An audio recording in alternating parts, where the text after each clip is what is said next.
Hello, I'm Nadira Hira, your MC for this year's SDG Global Festival of Action. And I'm so pleased to be presenting one of our very special Turning Point dialogues. On the heels of a year full of challenges, a global pandemic marked by economic, political, and social turmoil, we've seen dramatic shifts in how we think about living, earning, consuming, and producing. Things that were deemed too ambitious or expensive even to entertain before now seem not just doable, but downright imperative, which means this incredibly difficult moment may also be a potentially unparalleled opportunity to build a more just and sustainable society. So how? How do we together make this a true turning point for people and for planet? Here to consider the question with us is football star, football diplomat, and co-founder of Football for Peace, launched at our very own United Nations, Kash Siddiqi. Welcome, Kash. Hey, Dara, how are you? Great, how nice to see you. So why don't we just jump in? Football for Peace is built on this idea of using football as a force for good to raise awareness about the world's most pressing issues. But you've spoken in particular about bringing young people into the movement and making this a movement of one game at a time for peace. So how do you see young people kind of fitting into this turning point moment, and what do they need to do in order to be key players as we sort of try to make this a turning point toward change? Yes, and Dara, I think, honestly, like the time we're living in, I like to say that we're so connected, but ironically, times are so divided right now. And further effects of COVID-19 have forced isolation and mental health issues. And obviously, I'm a huge believer and advocate in trying to unlock the power of football in all its forms. And, football itself, soccer touches 3.5 billion people across the world. American football and the Super Bowl touches, I think, around 250 million just on that one occasion. And that is truly, the stats are unreal. And I think that really gives us a common ground. But football in its just all its forms can be such a stimulator for dialogue and resilience. And I really believe that the game of football itself is just an invitation for rebuilding and really turning it around. You all have said, and I love this, that it reaches across religious, social, and ethnic lines. It reaches a lot of people, but it's also lots of different kinds of people. Yeah, definitely. And I think that's, again, it's one of those things that crosses, socioeconomic backgrounds, faith, religion, genders, etc. And I think to answer your question on why the youth element is so important is, I feel that a lot of our attitudes are shaped when we're young. And unfortunately, the past year has just been devastating on all communities, specifically the younger community. And the problem we face now is unless we do something about it, these negative feelings and anxiety and isolation traits may actually stay with us for a lifetime. And I think we've got a great opportunity to use this to turn it around. And I think the pandemic continues to destroy unity and community confidence. I mean, we've seen it throughout, the unfortunate things we've seen in the news and, young kids and how they've been affected, but not only kids, I mean, the community and families. But I think there's something really special in the power of unity and the coming together of young people and actually building a community to help themselves, people, planet, but also ultimately leading to peace, which is obviously a very big word. So Kash, you're absolutely right. Peace is a huge word, but sometimes what ends up being the struggle when we start at that big place is getting narrow and granular. And I wonder, are there things that you've seen in your work that sort of can inform how we support young people in building this community and becoming sort of a force for peace and for change in the way that we know that they can? Yeah, I think from personal experience, obviously I'll speak for football, and I just feel that using that unifying power of football, I think, one, you raise awareness, and also two, resource for social and environmental issues, which basically helps the whole narrative.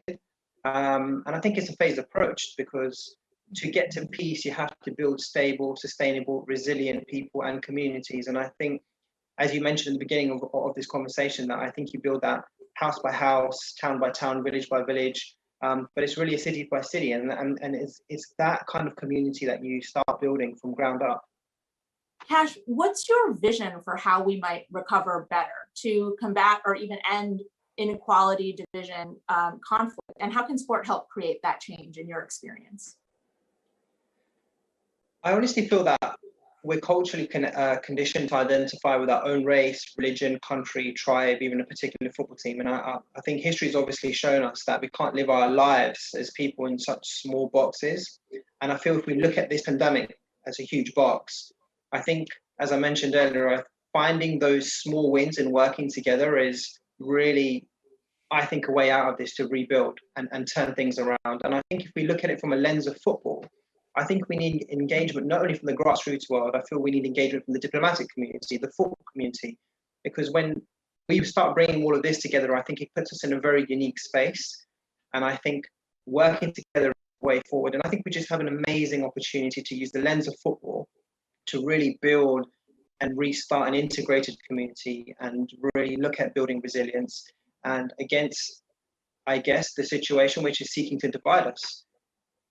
So Kash, you actually have particular experience right now and in general in a region of the world that has experienced lockdown in a different way, but in a very consistent way as well. What lessons do you have? And if you could talk a little bit about that experience, that would be great. But what lessons can you bring forward from your experience in Kashmir to help us sort of tackle this global moment that we're experiencing? What is there to learn there? I mean, it's really interesting because, growing up, I've heard a lot about Kashmir, and you go there and it's actually, well, they say it's heaven on earth, but it's also the most militarized zone in the world. So literally you have that contrast right away as soon as you land. But the one thing that I realized is that when we talk about resilience, the people of Kashmir are so resilient in so many different ways. I mean, they face lockdowns, for example, and interesting young children, when they go to shops to buy something, if there's a lockdown, you don't have to pay for it. For example, there's a barter deal done already. So it's like that's when we talk about communities coming together to get through hard times is a perfect example. And obviously, when you talk about a lockdown in New York or a lockdown in London, etc., it's very different in somewhere like Kashmir facing those lockdowns. But again, with the pandemic, it's a global issue, right? So they've also had to face this again with this. And I saw that before I managed to actually leave India and get back to the UK before COVID-19 had hit there.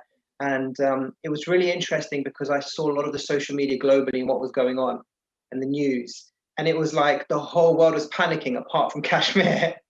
And it was really interesting for me to see the contrast on that. But I think it's a sentiment that is close to my heart, and it's taught me a lot as well. And learning from the young people how they dealt with it in Kashmir. And now I'm due to go back to Kashmir, and it'll be really interesting to see the before and after, obviously, because I haven't been there for a while.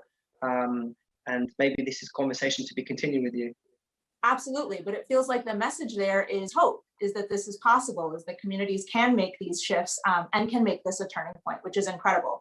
Now, before I let you go, I have to say you are certainly an inspirational figure to people around the world as a football player, but now as a peace advocate and a football diplomat, which is a title I love. And the first football diplomat. Say again? First football diplomat. The very first, inaugural, exactly, but hopefully first of many.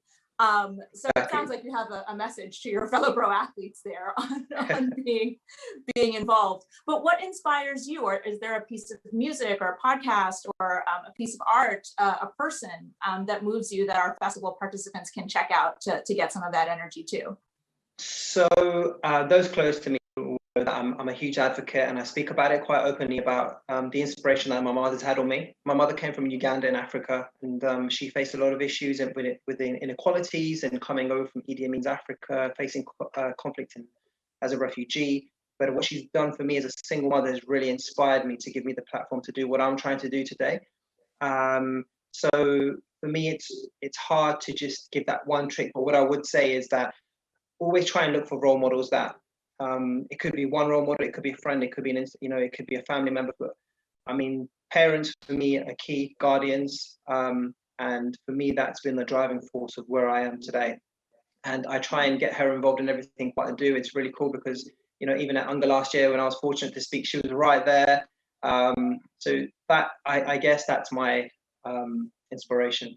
Every time I do these sessions, my mom is messaging me on WhatsApp or one of those kinds. I love that as well. I think a lot of people have had that experience. So that's wonderful. Well, sure. Thank you so much for being with us, Kash Siddiqi, here for the SDG Global Festival of Action. And you're absolutely right. We hope to continue the conversation with you very soon. Thank you. Thank you for having me. Catch up soon. Bye-bye. Bye.